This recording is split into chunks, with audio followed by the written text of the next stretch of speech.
el Tribunal Colegiado del Distrito Nacional conoce las medidas de coerción que ha pedido el Ministerio Público contra Antonio Espaillat y su hermana Maribel Espaillat por el desastre, por la tragedia. Según el condenado, porque se pondera para la medida de coerción, bueno, el arraigo. Si tiene arraigo, no hay peligro de que se escape. Pero también se pondera, y el Ministerio Público utiliza mucho ese elemento, la capacidad del acusado de influir sobre los testigos. Buenos días, amables televidentes. Arrancó el Telematutino 11, como siempre agradecido del apoyo que nos brindan, permitiendo llegar a sus hogares por diferentes vías.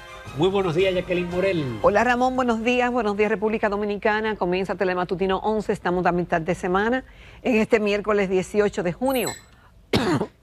Perdón. Salud.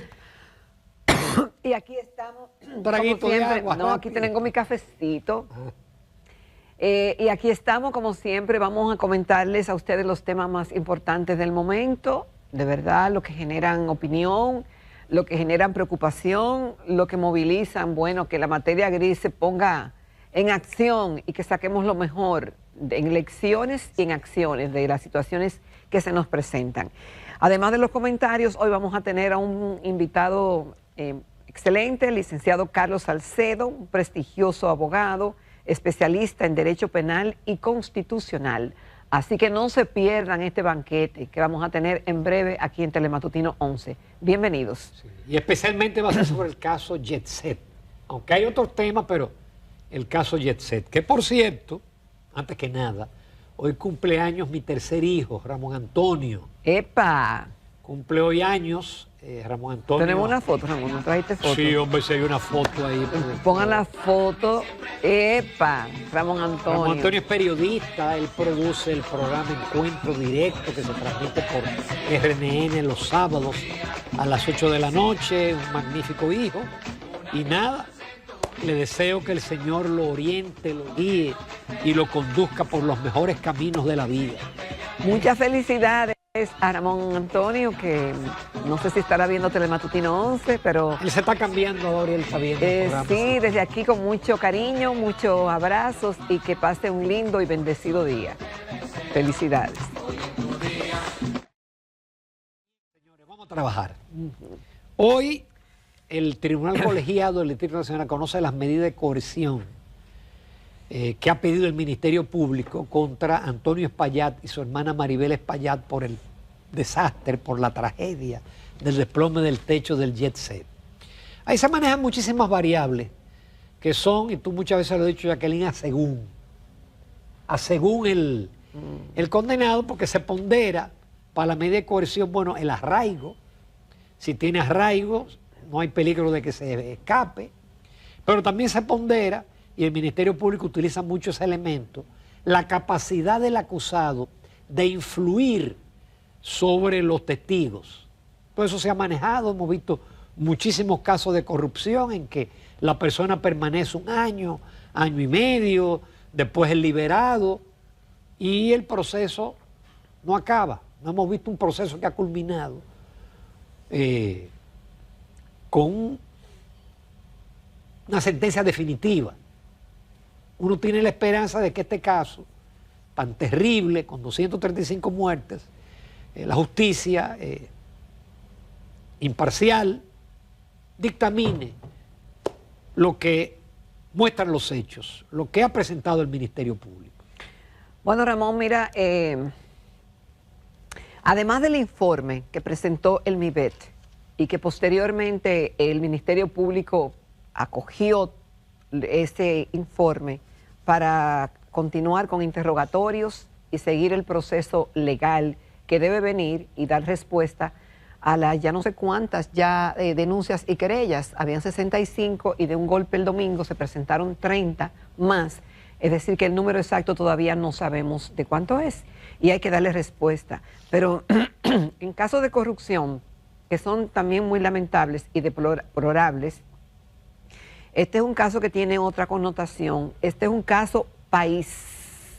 Es un caso país porque ahí se ven retratados todos los dominicanos, todas las familias y lo que pueda ocurrir y el trato que debe de darse judicialmente y la respuesta a un caso que conmovió la sociedad dominicana y que ha dejado tantas pérdidas económicas, talentos humanos, familias desmembradas, instituciones que no cumplen su papel y también la irresponsabilidad y la falta de sensibilidad social y de compromiso ciudadano de muchos empresarios.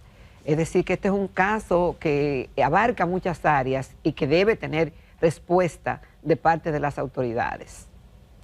Yo no sé, no creo que hoy el tribunal concluya, porque siempre en esto se introducen elementos de que, miren, no me estudió bien el expediente, se buscan muchos subterfugios. Esto solamente es la primera etapa, es la definición de si hay prisión preventiva, si hay prisión domiciliaria, si hay libertad condicional bajo fianza. Y después, como el Ministerio Público ha pedido que sea declarado complejo, eso le da un tiempo de hasta año y medio al Ministerio Público para seguir profundizando en ciertos elementos que los tiene, porque por ejemplo, ese fino de 37.5 centímetros, ¿cuándo se colocó y quién lo colocó? Porque el que lo colocó no sabe absolutamente nada de impermeabilizante ni de estructura. Pero hay otros elementos que quizá uno no los tiene a mano, pero que sí el Ministerio Público los tiene, en los cuales debe de profundizar, porque por ejemplo ellos dicen, no hemos logrado entrevistar a todos los sobrevivientes, porque son 100 y pico. Y en fin, el caso va a ser declarado complejo.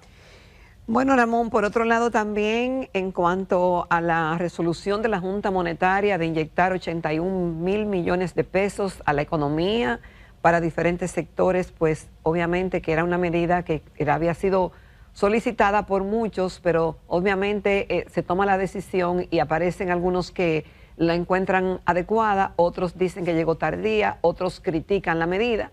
En un momento en que la economía mundial está realmente en una situación de bastante estrés y que todos los bancos centrales y todos los que tienen que ver con el área de las finanzas y de las economías, no importa cualquier país, está pasando por momentos difíciles de saber en qué momento tomar cuáles medidas tomar, qué medidas, cuáles serán los impactos de esa medida y los riesgos que se tomen. La fórmula perfecta obviamente no existe, pero yo prefiero que lleguen los 81.000 millones, aunque no lleguen, Ramón, o que no lleguen. Mira, hoy la gente tiene, el lector, por ejemplo, en todos los periódicos hay multiplicidad de opiniones. Así es. Porque los economistas son como los abogados. Te juntas dos economistas o dos abogados y va a haber tres o cuatro opiniones diferentes. Pero hay opiniones muy sensatas. Por ejemplo, Miguel Collado de Franco, él es radical opuesto a los estímulos monetarios fiscales. Él dice que la economía debe, el sector privado con la productividad debe de generar el crecimiento económico. Nadie pone en duda que en momentos de crisis la política fiscal y la monetaria tienen que actuar. Eso lo vimos en el año 2008-2009 y en la pandemia. Es más, en el año 2009, yo estaba en la Junta Monetaria y el Fondo Monetario les regaló al país 350 millones de dólares y a muchísimos países, porque la consigna era gasten para evitar una depresión, y se evitó la depresión. Ahora, lo que yo siento es que el instrumento de los esteroides monetarios no pueden ser tan frecuentes porque pierden efectividad. Y tenemos la historia reciente. En el año 23 se inyectaron 180.000 millones porque la economía estaba en el suelo, la economía apenas creció 2.4, pero las tasas de interés no bajaron de ese techo de 13, 15%. Todavía en noviembre del año pasado se inyectaron 44.000 millones para el sector construcción y no los utilizó. Y parte de ese dinero ahora se están utilizando ya no para la construcción, porque el problema de la construcción no es tanto de liquidez, es de tasa de interés elevada y de precio de los insumos que se han disparado, cemento, varilla, etcétera. El tema, Ramón, es que quizás algunos entiendan que no, que para llenar el hueco y las expectativas, eso no es una cantidad suficiente. Exacto, también. Ese es el tema, pero algunos entienden, como Richard Medina, que es coordinador de la Escuela de Economía de INTEC, cree que es positiva para el crecimiento en la medida de que los 50.000 millones de préstamos vayan a los sectores productivos de menor crecimiento, como la construcción, industria local y zonas francas. Y respecto a la magnitud del efecto del crecimiento, dice que hay que esperar los próximos meses y que el Banco Central deberá, como de hecho en efecto lo hace, mantenerse vigilante para evitar que estos préstamos puedan generar presiones pequeñas y transitorias en el precio del dólar. Es una labor de muchísima responsabilidad ciclópea, en cierta forma, de mantener todas estas variables y que resulten en que la gente esté de acuerdo y que sobre todo la economía sienta un efecto positivo con estas medidas. Con el tipo de cambio yo no tengo miedo, porque es que la apreciación ha sido tan... Hoy el tipo de cambio es más bajo que fue en diciembre. Es decir que hay espacio para que vuelva a aumentar el tipo de cambio. El problema es la efectividad y si de verdad ese dinero va a llegar a los sectores que lo necesitan. Porque liquidez hay, ¿eh? El problema es que usted tiene un nivel de tasa que los préstamos han disminuido. Es decir, los préstamos, cuando usted compara este mes con el mes similar, junio del año pasado, han disminuido los préstamos, pero no es por un problema, es un problema de que las tasas están altas y no van a bajar las tasas de interés, porque eso tiene que ver mucho con las tasas de interés de los Estados Unidos. Usted tiene un panorama internacional también. Dificilísimo, que no ayuda. Es que decir, vamos a verlo al final. Y que no y la situación no es solamente dominicana, no es aquí solamente. El mundo está con esa presión, con esas tensiones y las autoridades en los respectivos países la tienen dura también, así como aquí. Sujetos a críticas y ver cuál es la mejor fórmula que pueda mejorar la economía.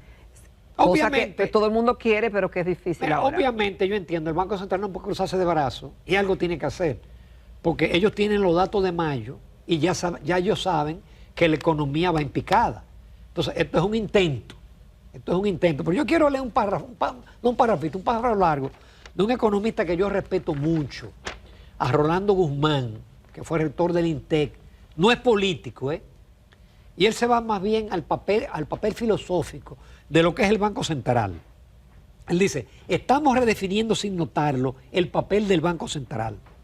La cuestión no es si se debe intervenir en tiempos de crisis, eso es inevitable, sino que ocurre cuando esas intervenciones sectoriales se transforman en rutina.